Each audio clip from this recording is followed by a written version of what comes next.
A paz do Senhor, meus irmãos, apacentai e todos aqueles que estão assistindo agora. Bem-vindo a mais um culto de quarta-feira, culto doméstico, culto de bênção, culto de adoração, de consolo, de presença do Espírito Santo. Que você possa juntar com a tua família agora aí e vamos dar lugar a Deus em nome de Jesus, queridos. Feche teus olhos, vamos orar. Senhor, vim adorar o teu nome em espírito e em verdade. Vim glorificar a ti e nada e ninguém pode impedir que o teu espírito haja. Pois agindo Deus, quem impedirá? Que o teu povo possa se esquecer um pouco de suas crises, suas lutas e dizer em alto e bom som: eu te louvo em espírito, eu te adoro em verdade. Adore a Deus, adore a Deus. Em espírito, em verdade, te adoramos, te adoramos. Em espírito, em verdade, te adoramos.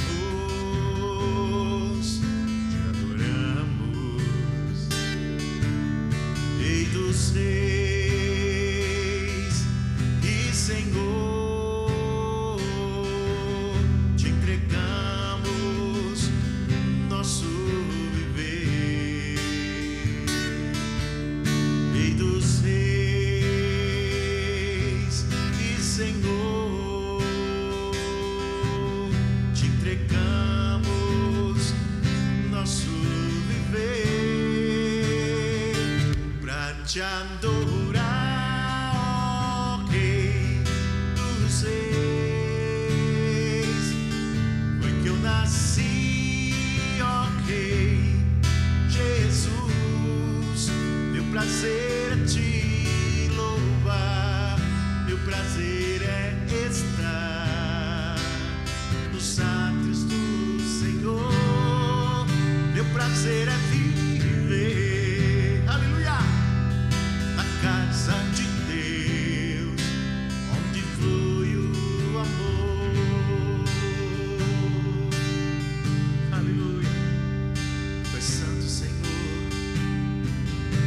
Em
somente a ti, porque o Senhor é o meu bem maior. Faz um milagre em mim.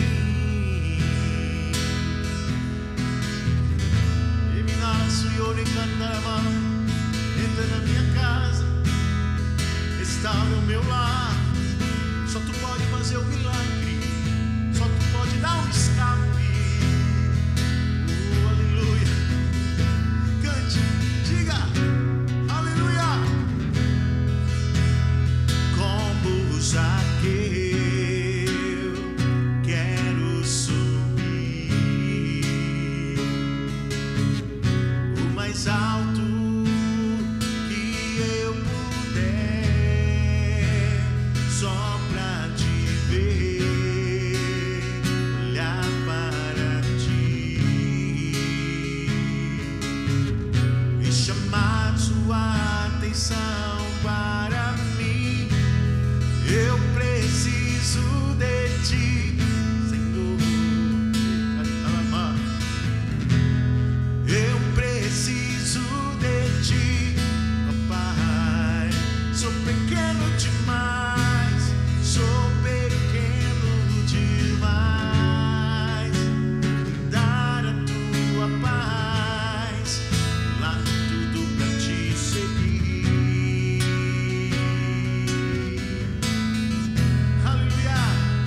Entra na minha casa, entra na minha vida, mexe com minha estrutura, sara todas as feridas, me ensina a ter santidade. Quero amar somente a ti, porque o Senhor é o meu bem maior. Faz um milagre em mim.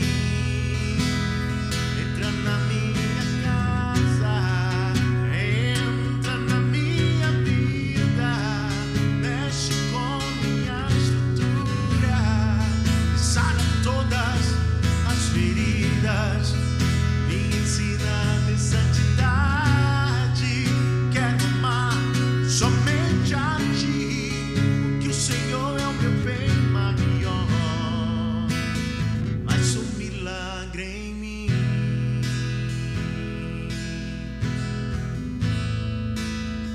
Faz um milagre em mim.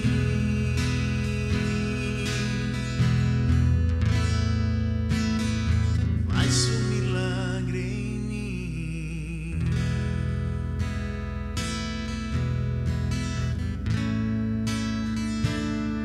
Aleluia. Merece toda a honra e toda a glória, Senhor. Peito seis consagro tudo o que sou.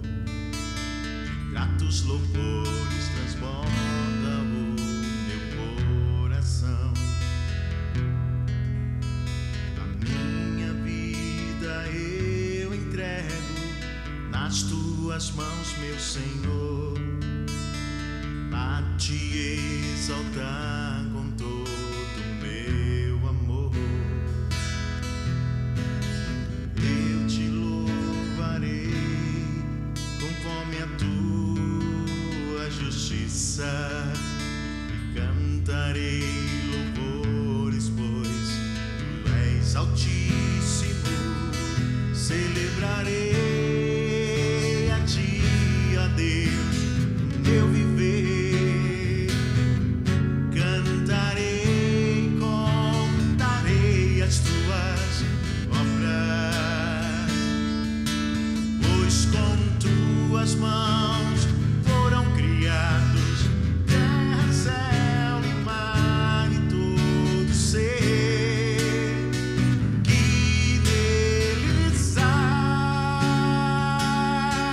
Toda a terra celebra-te com cântico de júbilos, pois tu és um Deus criador.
paz do Senhor, meus amados irmãos, apacentar e todos aqueles que estão assistindo agora esse vídeo.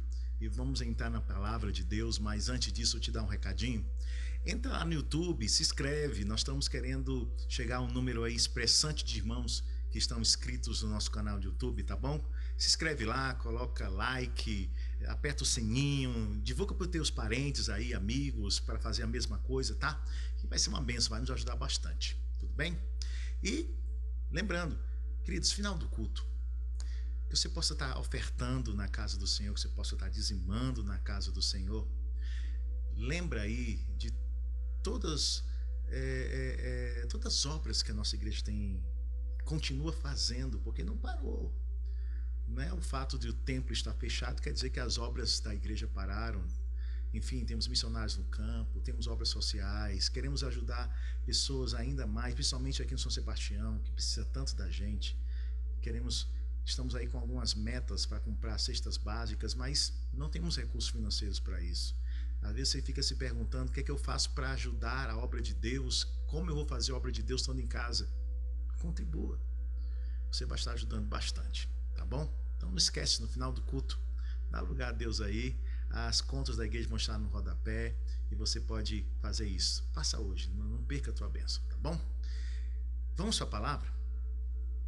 Abra sua Bíblia no livro de Marcos, no capítulo 4, verso 35, porque vamos ler um trecho da poderosa palavra do Senhor. Marcos capítulo 4, verso 35.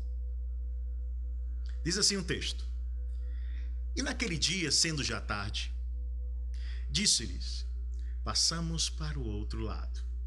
E eles, deixando a multidão, o levaram consigo, assim como estava, no barco, e havia também com ele outros barquinhos. E levantou-se grande temporal de vento, e subiu as ondas por cima do barco, de maneira que já se enchia. E ele estava na polpa, dormindo sobre a almofada, e despertaram-no, dizendo-lhe: Mestre, não te importa que perecemos? E ele, despertando, repreendeu o vento, e disse ao mar: Cala-te, aquieta-te. E o vento aquietou, e houve grande bonança. E disse-lhe: Por que sois tão tímidos? Ainda não tendes fé? E sentiram um grande temor, e diziam uns aos outros: Mas quem é este, que até o vento e o mar lhe obedecem? Senhor, a palavra é tua, o instrumento também é teu. Os ouvintes, Senhor, que estão assistindo este culto, são filhos teus. Que tu possa nos ungir nessa noite e abrir o nosso entendimento para essa reflexão, que ela venha de encontro ao nosso coração, arrancando de nós o medo, arrancando de nós o temor, arrancando de nós a aflição, a ansiedade, e gerando em nós fé. Pois em meio a esta crise, em meio a esta tempestade, algo de muito poderoso irá nascer em cada um de nós. Fala, queremos ouvir a tua voz, em nome de Jesus. Amém e amém. Eu já li esse texto algumas dezenas de vezes, já preguei já na igreja algumas vezes sobre ele, e toda vida que eu leio esse texto eu me apego mais a ele, e como ele fala, como ele nos ensina, como ele ministra nossos corações na nossa realidade do dia a dia. Eu dei um título para esse sermão dessa noite, que é Lições de uma Tempestade. Lições de uma Tempestade. E por que eu escolhi esse tema e dei o nome Lições de uma Tempestade? Porque tempestade chega de repente. Não tem aviso, principalmente naquela época. Não dava para saber, de repente, se ia chover demais ou se ia ter uma tempestade, como acontece ali no texto, uma tempestade de vento, ainda mais de surpresa ainda. Não tem como nós sabermos. É como nós estarmos. Até um tempo atrás estávamos bem, louvando ao Senhor na igreja. irmãos aí cantando o hino da vitória porque estavam para conseguir suas promoções nos seus empregos. Outros irmãos estavam estudando para concursos, estavam com suas vidas aí já garantida. Outros querendo casar, uns chegando para mim, pastor, vou casar, vamos marcar logo. Eu acredito que até que alguns casamentos que estavam para serem marcados agora tiveram que ser desmarcados por causa de toda esta tempestade que aconteceu. Como as tempestades têm poder de mudar o nosso dia a dia. Como as tempestades, as crises que se levantam tão de repente, têm poder de nos revelar até quem somos. Estamos agora em casa. Alguns de vocês estão se surpreendendo com as suas atitudes, não estão nem mais se conhecendo. E os dias ainda virão. E talvez a tempestade dure mais. E a pergunta que não se cala nesta noite é o que vamos fazer a respeito. Na realidade, a maioria dos cristãos só fala de uma oração, e que é: Senhor, que a tempestade pare. Senhor, que a tempestade não afunde o meu barco. Senhor, que essa tempestade não me assuste. Mas na realidade, pouco aprendemos sobre as tempestades e sobre as crises que nós estamos passando. E eu quero tirar algumas lições para nossas vidas hoje, através desse texto conhecido. Mas antes disso, deixa eu contar um pouco o contexto dessa história para que aqueles que ainda não, por não ler tanto a palavra, não conhecem tanto essa história. Esse fato ocorre, é registrado nos livros sinóticos, né?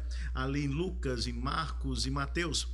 E Jesus está pregando às multidões, a Bíblia, tanto nos 3 textos revela isso. Ele vem de várias pregações, de vários lugares, está fazendo prodígios, curando os enfermos, pregando e pregando e pregando as boas novas.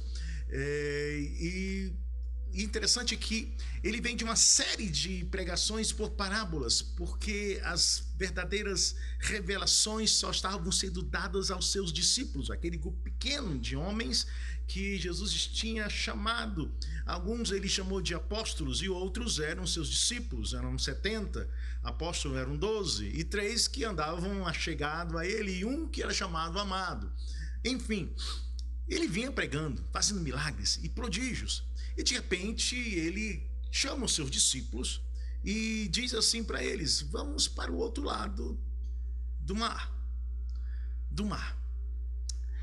Era um grande lago, o Mar da Galileia, um lago que mede em torno de 21 quilômetros de comprimento por 14 quilômetros de largura, por isso que era chamado de mar, mas é um grande lago.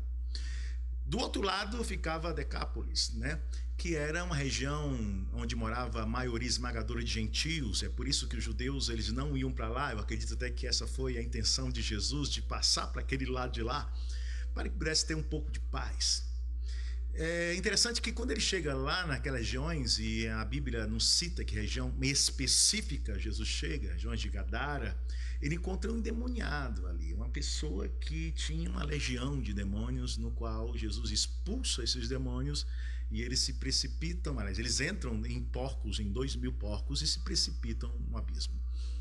Mas eu não quero falar sobre demoniado, não quero falar sobre Gadara, não quero falar sobre esta trajetória, eu quero falar sobre a tempestade que ocorre.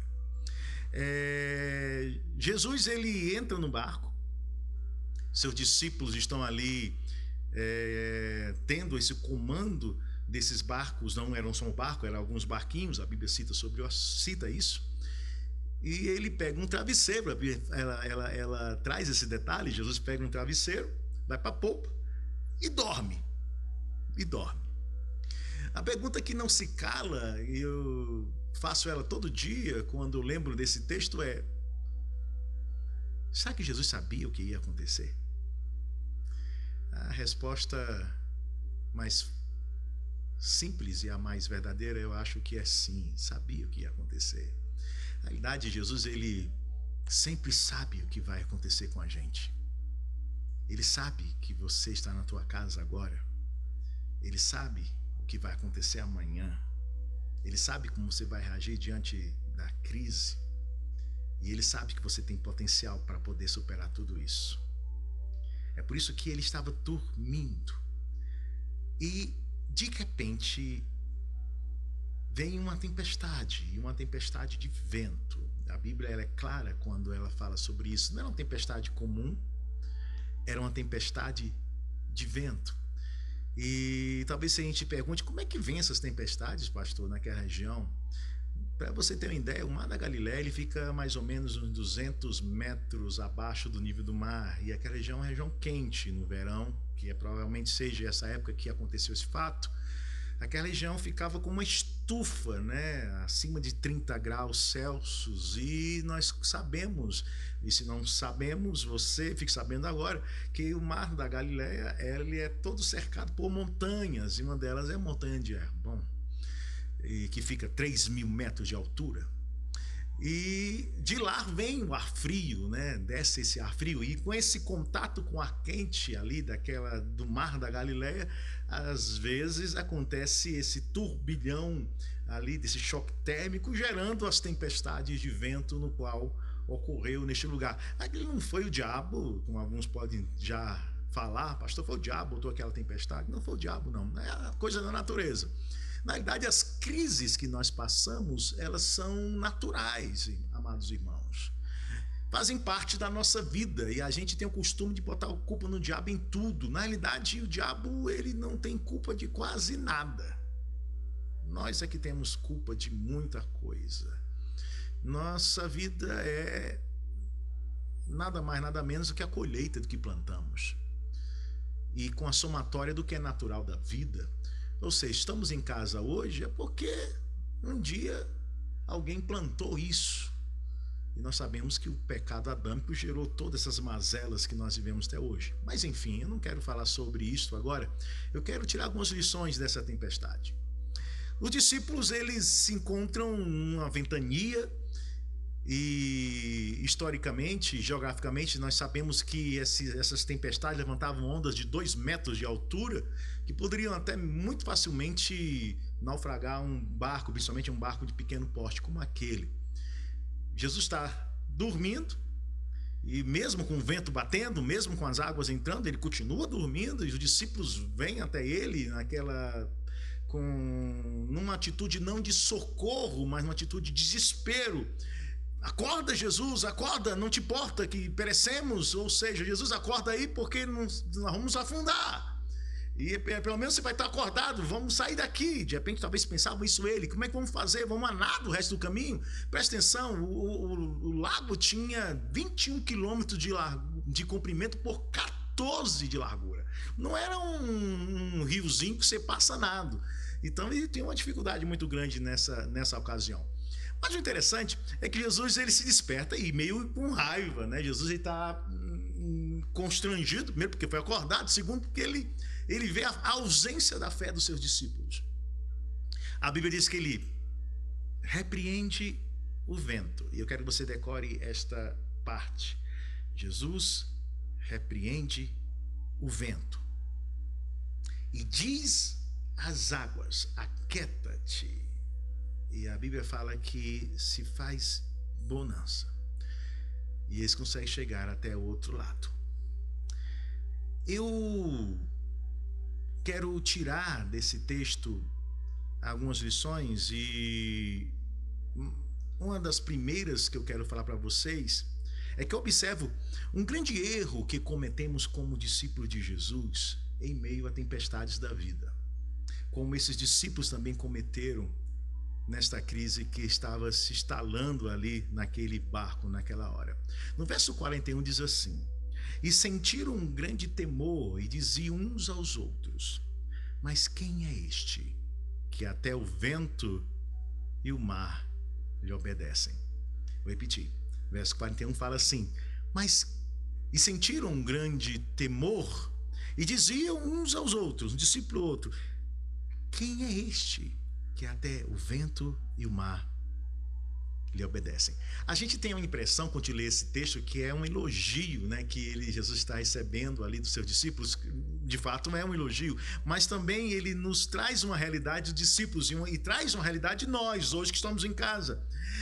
Os discípulos não conheciam o seu mestre. E este erro é muito sério na nossa vida como cristão. Não conhecer Jesus. Até aquele momento, os discípulos ainda não conheciam o seu mestre. E é triste conhecer a tribulação e não conhecer Jesus. Conhecer a tempestade e não conhecer Jesus. Conhecer crises e não conhecer Jesus. Conhecer divórcio e não conhecer Jesus. Conhecer falência e não conhecer Jesus. Conhecer enfermidades e não conhecer Jesus. Conhecer pandemias e não conhecer Jesus. Saber o que fazer no meio da tribulação da vida e não conhecer Jesus. Aqueles discípulos sabiam muito bem que aquele barco iria afundar, mas não sabia que Jesus poderia dar um jeito naquela tempestade. É incrível como nós, como cristãos, e você que está assistindo agora, meu irmão, minha irmã, você se tornou expert em crise. Você sabe até aonde aguenta e sabe, infelizmente, qual é o final dessa tua história. O que Jesus está nos ensinando hoje, através desse texto, desta palavra, é que se a gente não conhece Ele, nós não vamos também conhecer seus milagres. O bom é que Jesus ainda deu chance para aqueles discípulos, apesar de ter censurado eles e hoje está censurando você. Até quando? Jesus vai ter que se revelar para ti, para que você possa o conhecer mais. Chegou a hora, meu amado irmão, minha amada irmã, da gente descansar em meio a esta tempestade, como Jesus estava descansando. Porque se Ele está no nosso barco, nenhum mal vai nos acontecer. O interessante é que quando nós cometemos esse erro, duas consequências graves começam a acontecer nas nossas vidas como cristãos, como seres humanos. Primeiro, a gente começa a valorizar mais a tempestade do que a Deus. A Bíblia fala que ele estava na polpa, dormindo sobre uma almofada, e despertaram-no dizendo-lhe: Mestre, não se te dá que pereçamos? É incrível como ninguém notou que Jesus estava dormindo em meio a uma tempestade. Não ficaram surpresos e nem analisaram esta cena do mestre tranquilo, repousando, o vento batendo, a água entrando e ele ainda continuava repousando.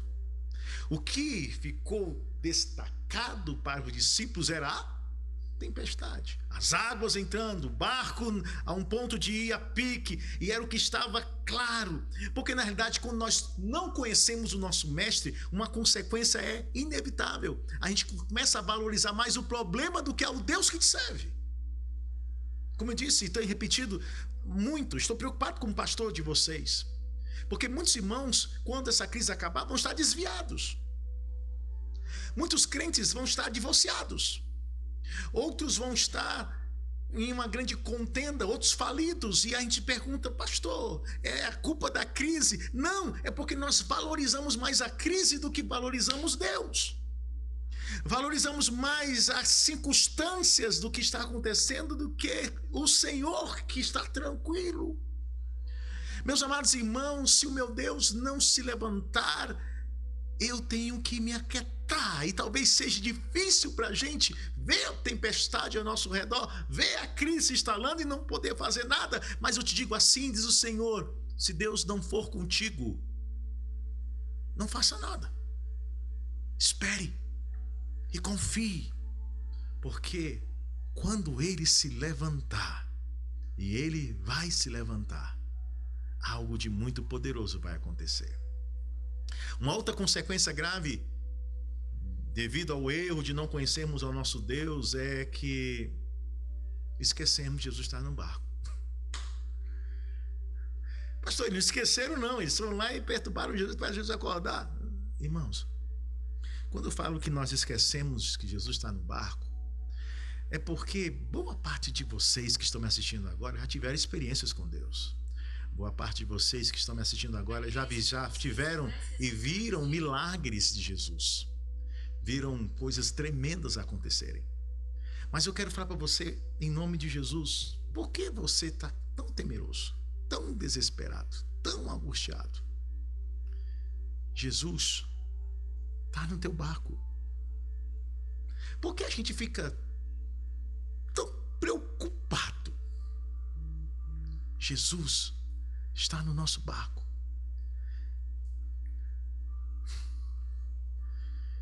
Eu confesso a vocês que esta semana o Espírito Santo ele bateu muito em mim com esta mensagem, dizendo assim: moça, não esqueça de quem eu sou. Não esqueça do que eu posso fazer. Não esqueça daquilo e dos milagres que eu já realizei. E prossiga em me conhecer.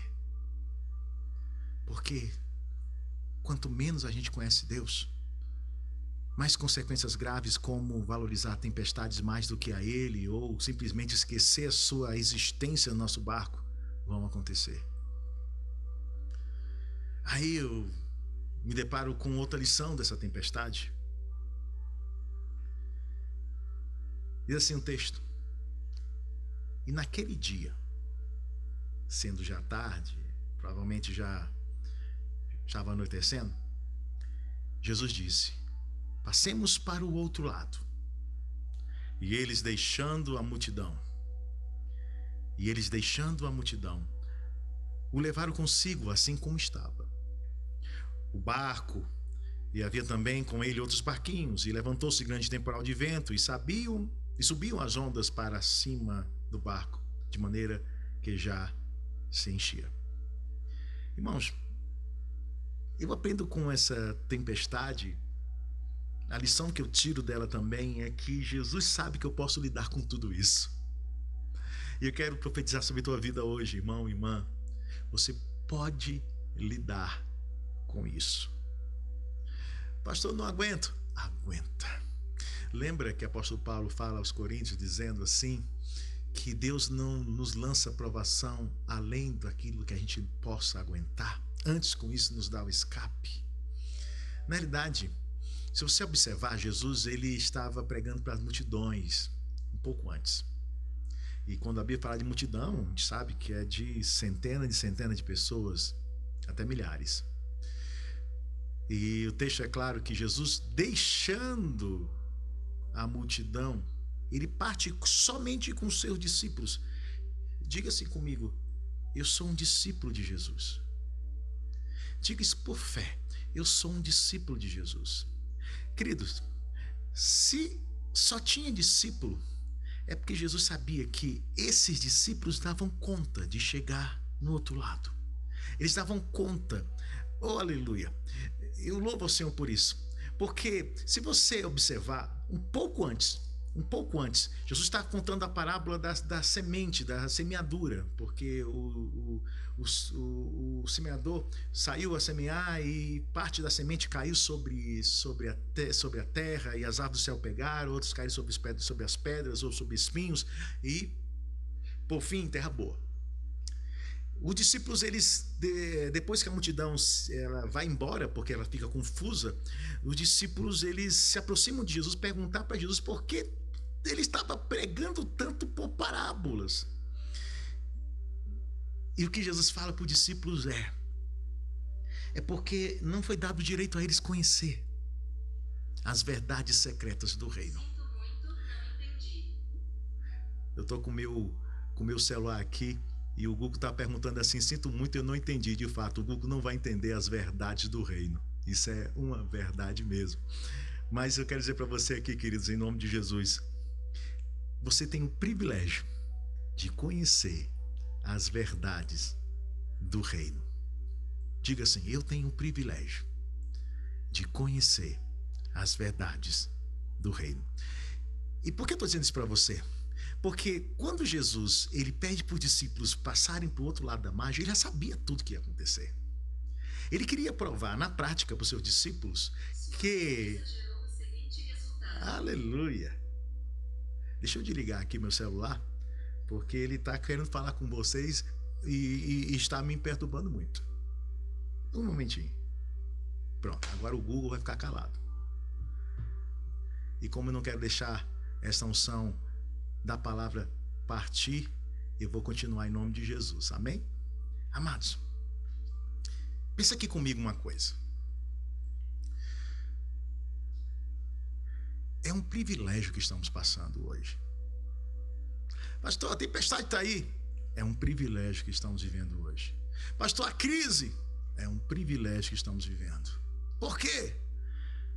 Porque só aqueles que estão em casa agora assistindo, discípulos de Jesus, vão receber dessa história toda revelações do reino. E eu tiro dessa lição isto: você dá conta, porque Deus quer te revelar algo. Você dá conta, porque Deus quer mudar algo na tua casa. Você dá conta, porque o Espírito Santo ele quer trabalhar no teu lar. Você dá conta, porque não existe nenhuma provação que Deus permita sobre nossas vidas que Ele não dê o escape. Mas o principal dessa história é o privilégio de conhecer as verdades secretas do reino. Aí eu venho para outra lição que eu tiro dessa tempestade. O texto fala: e naquele dia, sendo já tarde, disse-lhe: passamos para o outro lado. Lembra que eu falei para vocês que a gente tem um costume de valorizar a tempestade, desvalorizar Deus? Pois eu tiro uma lição para nossas vidas: valorize as promessas que Deus te deu. Porque é o seguinte, os discípulos estavam no barco, a tempestade veio, e eles valorizavam a tempestade e desvalorizaram uma ordem do Senhor, uma promessa. Passamos para o outro lado. Lembra quando o povo estava no Egito e Deus chegou para Moisés falando que queria tirar o povo, libertar do Egito e levar a terra que manda leite e mel? Lembra que quando chegaram ali já ao pé de Canaã, Moisés mandou 12 espias, e quando eles voltaram, eles valorizaram o quê? Valorizaram a tempestade. Valorizaram as muralhas dos inimigos. Valorizaram os exércitos mais experientes.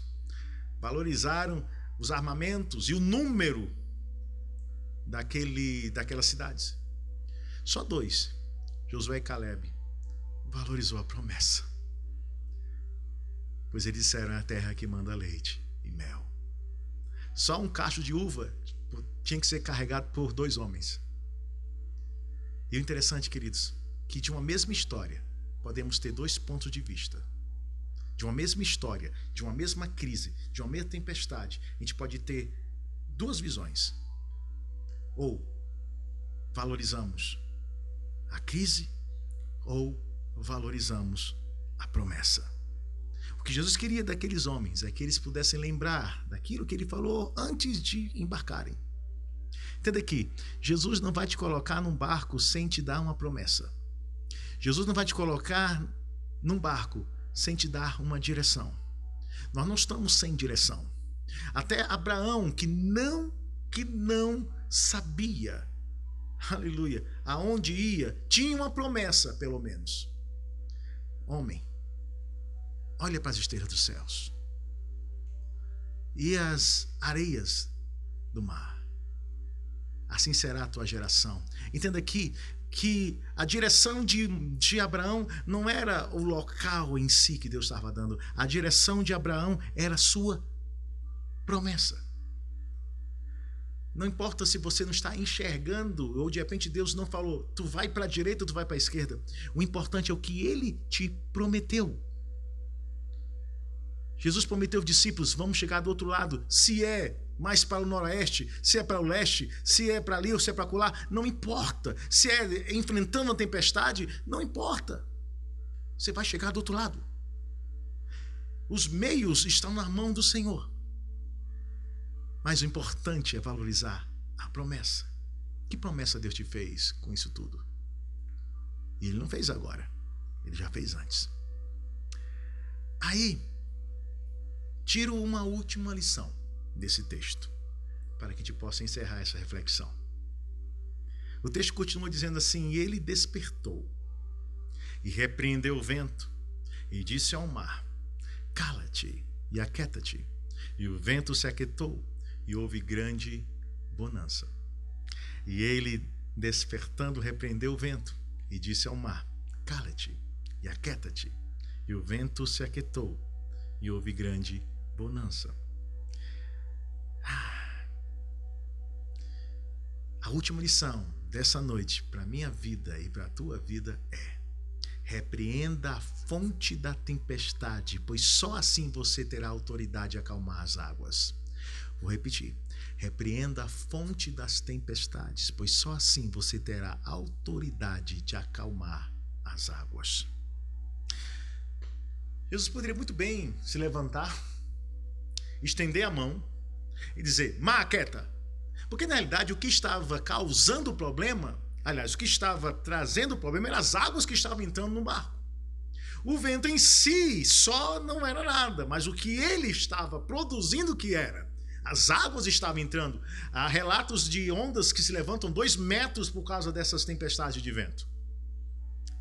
Mas Jesus não repreende simplesmente as águas. Ele vai na fonte do problema, que era o vento. Aí me vem uma pergunta para nossas vidas: qual é a fonte da tua tempestade? Vou repetir: qual é a fonte da tua tempestade? Na tua finança é o teu descontrole? A fonte da tua tempestade? No teu relacionamento é a tua ignorância? A fonte da tua tempestade? Na tua vida espiritual é aquele pecadinho doméstico? É a fonte da tua tempestade? Não adianta a gente ficar orando, clamando: Senhor, resolve o problema da água, se nós não resolvemos o problema da fonte, o vento. Era uma tempestade de vento, é uma tempestade de descontrole, é uma tempestade de ignorância, é uma tempestade de pecado. O que é a fonte? É o que Jesus está falando contigo e devemos repreender. Aleluia! Deixa eu dizer uma coisa para você em nome de Jesus. Deixa de dar ordens às águas, foca no vento. Vou repetir: deixa de dar ordens para as águas, foca no vento. Deixa de tentar resolver o problema do teu casamento, foca na tua vida. Deixa de tentar resolver o problema de pagar a dívida A, B ou C, foca no teu descontrole. Deixa aí, meu amado irmão, em nome de Jesus, de ficar aí orando, clamando, jejuando para ver se o pecado vai embora. Não. Tentando resolver o problema das consequências, foca no pecado, que o pecado seja extirpado na tua vida. Foca na fonte. Jesus, ele quando se levanta, ele repreende o vento, e Deus está dizendo para a tua vida: aprende com Jesus, repreende o vento, repreende o descontrole, repreende a tua ignorância, repreende aí a tua falta de fé, em nome de Jesus. Qual era o vento dos discípulos? Jesus, ele destaca 2: timidez e falta de fé. Ele levanta e fala: homens, por que sois tão tímidos? Eles faltam a fé, ou pequenez de fé. Ou seja, Jesus está dizendo para os discípulos: sabe qual é o problema de vocês? É que se vocês tivessem focado na sua ousadia e coragem, porque eles não eram ousados e nem tinham coragem, se vocês estivessem focados ali na sua fé, nem sequer me acordariam. Vocês mesmos teriam dito assim: olha, vento, acalma aí, porque o mestre está dormindo. E nós não queremos incomodá-lo, porque nós temos uma promessa. Vamos chegar do outro lado. Eu quero orar pela tua vida agora, irmão. Eu quero dizer: você tem uma promessa. E se você tem uma promessa, use da autoridade que Deus te deu para você repreender o vento. Pois quando você repreender o vento, Deus te dará autoridade para dizer às águas: aquieta-te e acalma-te. Repete comigo: se eu repreender o vento, a ignorância, a falta de fé, do pecado, o vento do descontrole emocional ou descontrole financeiro, o Espírito de Deus me dará, em nome de Jesus, a autoridade para dizer, repito, para dizer: águas, acalma-te, aquieta-te, em nome de Jesus. Que você possa ter aprendido com essa palavra, que você possa ter crescido com essa palavra, em nome de Jesus. Perdoe aí o Google, Mas é bom que vocês sabem um pouquinho que o pastor está passando esses dias agora, fazendo filmagens aí. Qualquer dia desse eu vou permitir que vocês vejam aí os nossos erros dos bastidores, tá bom? Mas, queridos, que o Senhor fale contigo, continue falando e até amanhã, se Deus quiser. Não esquece de dizimar e apertar, tá bom? Tchau. Paz do Senhor.